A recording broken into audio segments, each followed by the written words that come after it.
A graça e a paz de nosso Senhor e Salvador Jesus Cristo esteja com a tua vida, meu amado, minha amada. Você que vai ficar comigo por esse tempo para nós partilharmos um pouco da palavra do nosso Pai. Nós agradecemos a Deus, agradecemos ao Senhor por todos os benefícios que Ele tem nos dado. Deus tem sido misericordioso para conosco, com a minha vida, e eu creio com a tua vida também. O amor de Deus é incalculável. Então nós muitas vezes achamos que Deus não nos ama ou se esqueceu de nós, mas Ele está pertinho de você, Ele está com você todos os momentos da sua vida. Então nós estamos aqui para podermos proclamar esse amor de Jesus para com as nossas vidas, amor que o levou à cruz, amor que o levou a morrer por cada um de nós para nos dar vida e vida em abundância. E eu quero falar, eu me senti incomodado esses tempos, e eu quero falar sobre algo que eu tenho no meu coração e que eu tenho obrigação de pregar. Porque o Senhor me fez, não somente a mim, mas aqueles que são chamados pelo Senhor. O Senhor me fez ministro de uma nova aliança. Eu digo nova aliança, não velha aliança, nova aliança. E sobre essa nova aliança é que eu quero falar com você. O que é a nova aliança? O que é a nova aliança, amado? Eu vou começar a respeito da nova aliança. Eu vou começar com um capítulo terceiro, capítulo 3 de Gálatas. Vamos, se você quiser acompanhar comigo, vai ser uma grande alegria. É o capítulo 3 de Gálatas, do versículo 1 ao versículo 9. Do 1 ao 9. Eu gostaria assim que você prestasse bem a atenção. E eu quero principalmente que você peça ao Espírito Santo para que Ele possa dar a você o entendimento da palavra de Deus. Esse é o meu testemunho. Eu li as cartas de Paulo antes de conhecer a graça de Deus. Eu li as cartas de Paulo, achava bonito, tinha algumas frases que eu pegava para que eu pudesse falar, né? Como nós fazemos muitas vezes. Mas eu não entendia as cartas do apóstolo Paulo. Então, quando eu conheci a graça de Deus, e eu comecei a ler as cartas do apóstolo Paulo, que é o meu apóstolo. Eu digo, Paulo é o meu apóstolo, por quê? Porque Paulo é apóstolo dos gentios.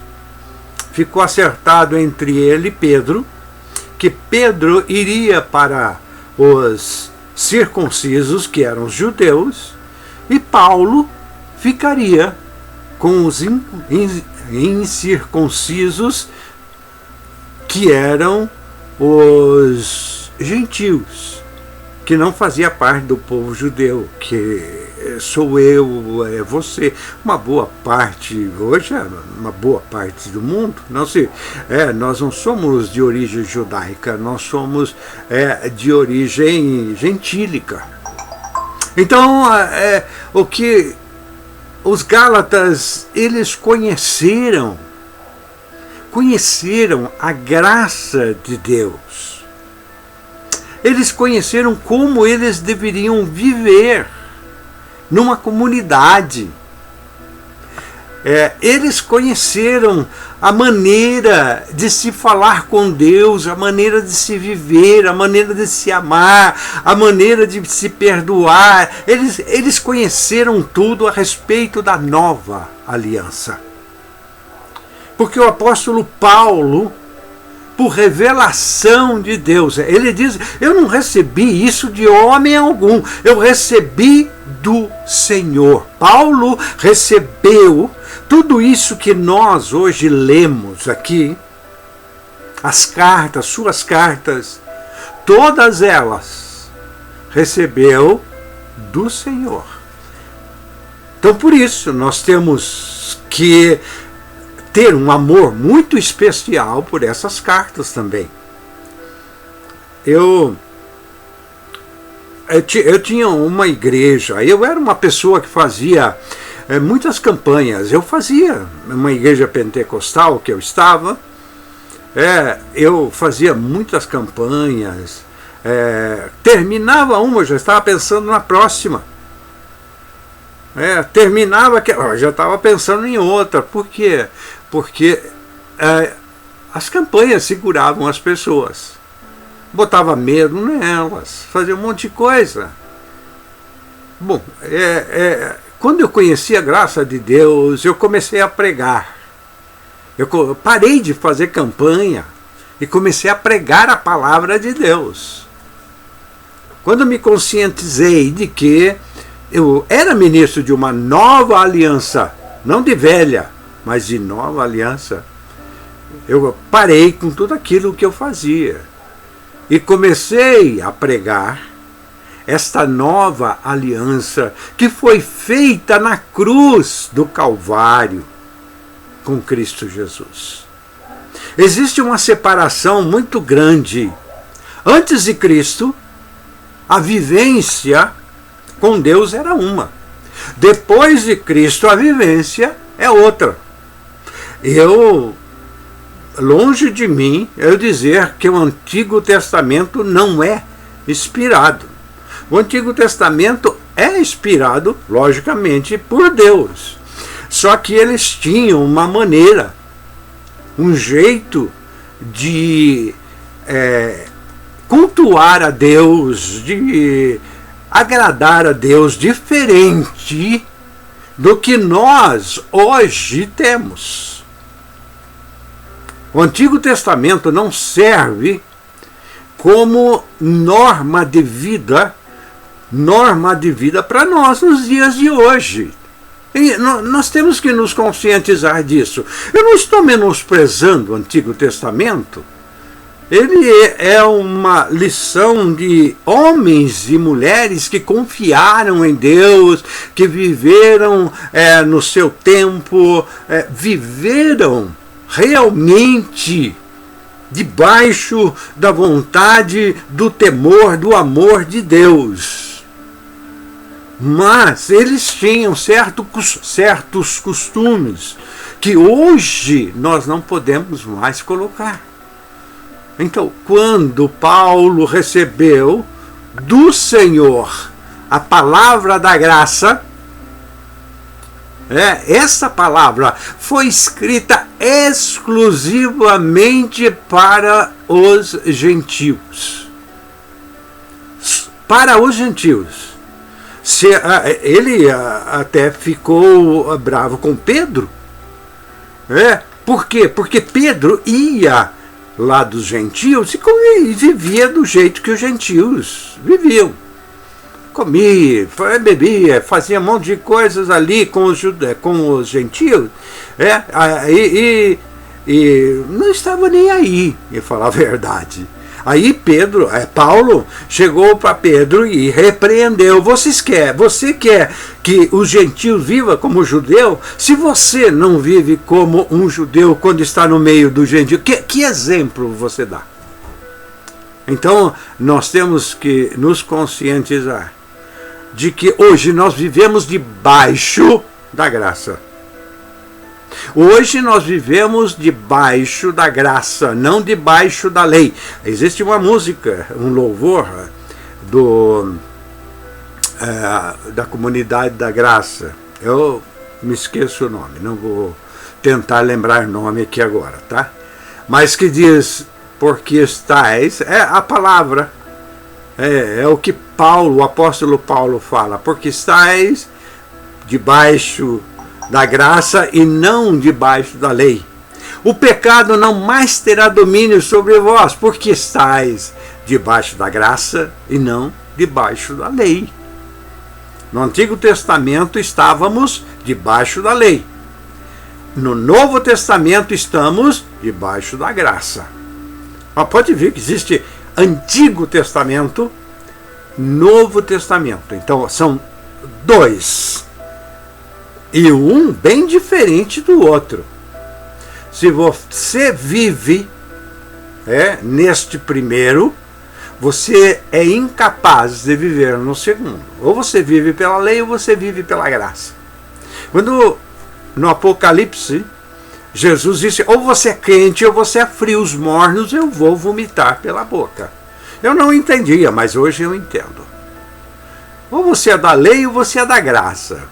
Os do meio que querem fazer lei e graça junto, jamais vão agradar a Deus e Deus vai vomitá-los da sua boca. A palavra diz assim, então, em Gálatas, eu vou ler somente para nós podermos meditar, tá? Ó Gálatas, insensatos, ele inicia a sua carta, inicia esse capítulo da sua carta, já repreendendo os Gálatas. Insensato, é uma insensatez de uma igreja que começou na graça e agora está debaixo da lei, debaixo de sacrifícios, debaixo de pagar preço. Então ele fala, insensatos, vocês são insensatos. Quem vos fascinou a vós outros? Na realidade aqui, a palavra fascinou, ela tem um outro sentido no original grego, que é enfeitiçou. Quem vos enfeitiçou? A lei enfeitiça o homem. Deixa o homem enfeitiçado. Deixa a pessoa enfeitiçada. Eu não entendo. Às vezes eu vou falar da graça para uma pessoa, ela não aceita. De maneira alguma ela aceita a graça de Deus sobre a vida dela. Ela acha que ela tem que pagar o preço. A graça de Jesus Cristo, que Jesus Cristo derrama sobre a nossa vida todos os dias. Imagine, eu tenho que fazer isso, eu tenho que fazer aquilo, eu tenho que subir escada, eu tenho que ir para monte, eu tenho que passar a noite todinha lá no monte em vigília. Deus atende no monte, e aqueles que são embaixo não atendem. Você sabe por que Jesus ia no monte? Jesus ia no monte para ter sossego. Porque o povo não dava a ele sossego. Não é para ficar mais perto. No monte fica mais perto de Deus. Não tem cabimento, irmão. Eu aqui moro no monte. Então aqui para mim deveria ser, porque é um monte, é uma subida. Aqui em Bragança Paulista é um tal de morro, sobe e desce, aqui tem um monte. E muitas pessoas moram, então não tem cabimento você querer ir para monte. Porque o monte, lá no monte é que Deus fala, porque Deus falou com fulano. É porque o monte é um lugar onde Jesus se refugiava das pessoas. E orar é sossegado, é tranquilo, é bom. É por isso.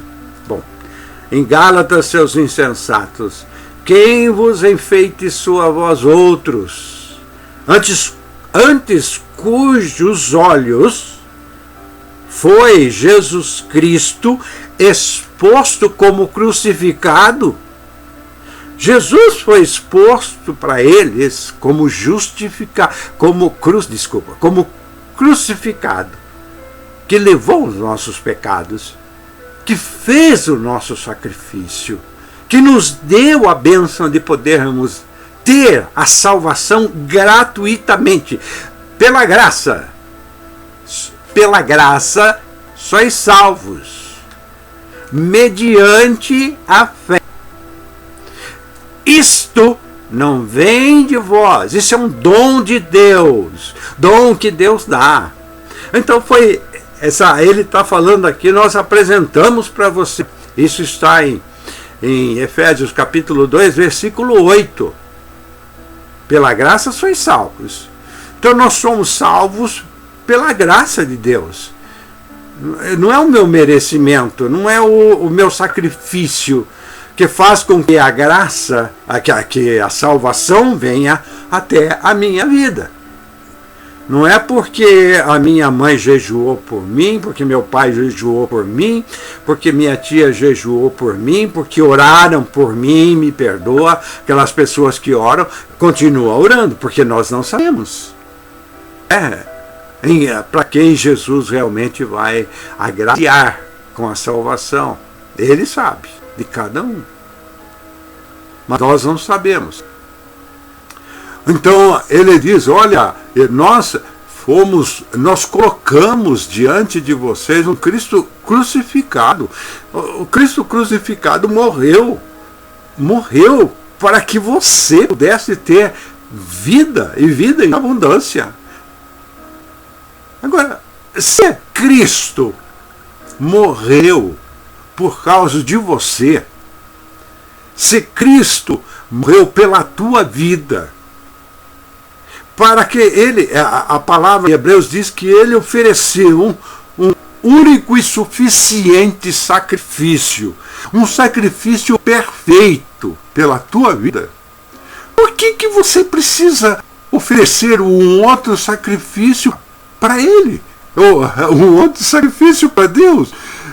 Aí eu quero ir para o céu, então eu vou fazer um monte de sacrifício para poder ir ao céu. Irmãos, Cristo já... Eu estou menosprezando. Às vezes a gente acha, não, eu estou agradando a Deus.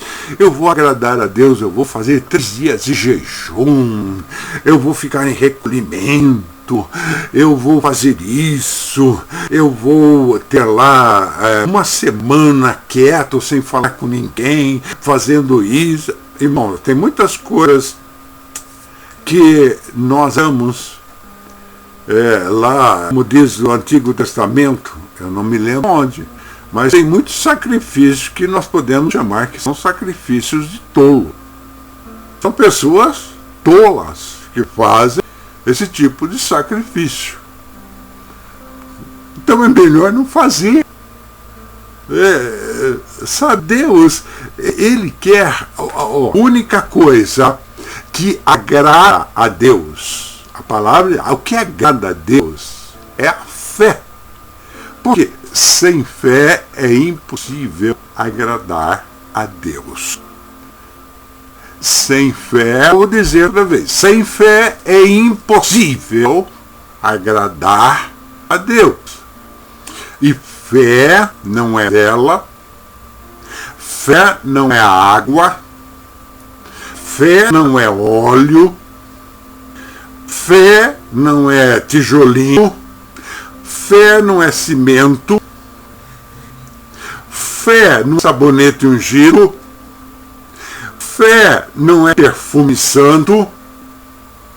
Fé, nós vamos é uma infinidade. Fé não tem nada a ver, isso é superstição. Isso se chama superstição. E isso Deus abomina. Então muitas vezes você acha que Deus está tratando daquilo que você está fazendo, e ele está abominando aquilo lá. Você acha que aquilo lá é algo bom, e eu estou fazendo para Deus. É muitas vezes que a gente fala, olha, Caim e Abel, Caim ofereceu um sacrifício para Deus. Ele achou que estivesse abafando. Vou falar assim. No entanto, Deus não aceitou o sacrifício de Abel, de Caim. Ele aceitou o sacrifício de Abel. Por que não? Agora você vai, por que ele não aceitou? Deus é soberano, ele é aquilo que ele quer. Ele aceitou o sacrifício, porque nós agimos igual Caim. Achamos que estamos fazendo um sacrifício bonito, oferecemos, Caim ofereceu das coisas que ele plantava. Cada um oferece um sacrifício daquilo que fazia. E como Abel dava das ovelhas, ele ofereceu uma ovelha, e o Caim ofereceu o fruto da terra que ele fazia, leita, sacrifício. Agora Deus não se agradou, então não é de qualquer sacrifício que Deus se agrada. Tem muitas coisas que hoje se fazem dentro das igrejas que não agrada, não agrada. Isso aí, a pessoa fala, ai meu Deus, ai que coisa, olha que maravilha, o que fez, precisa ver, eu me arrepiei todo. Pio não é sinal de presença de Deus, emoção não é sinal de presença de Deus. Sinal da presença de Deus é mudança de vida. Isso é sinal da presença de Deus. Insensatos, já foi apresentado na palavra de Deus, Cristo crucificado, fez o único sacrifício, e você fazer um outro sacrifício em cima daquele que Cristo já fez. Quem sabe você oferece um sacrifício melhor do que o que Cristo ofereceu, o que foi a sua vida, por mim e por você. Quem sabe você tem uma outra maneira de oferecer sacrifício melhor. Apenas saber isso que nós Deus, continuando. Receber o Espírito Santo pelas obras da ou pela graça. Ele perguntando se serão o Espírito Santo quando ele ou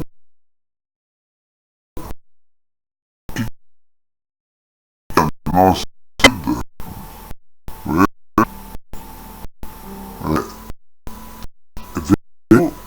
ouvir esse Espírito Santo. O Espírito não é que ele brincadeira. Ele nossa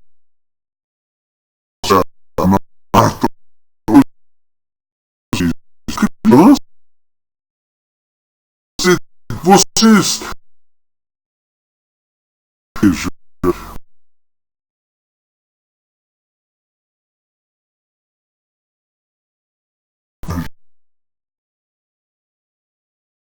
saber dos principais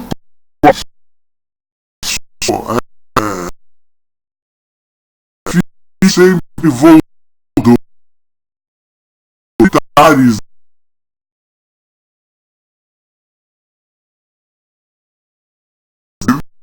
do que é isso que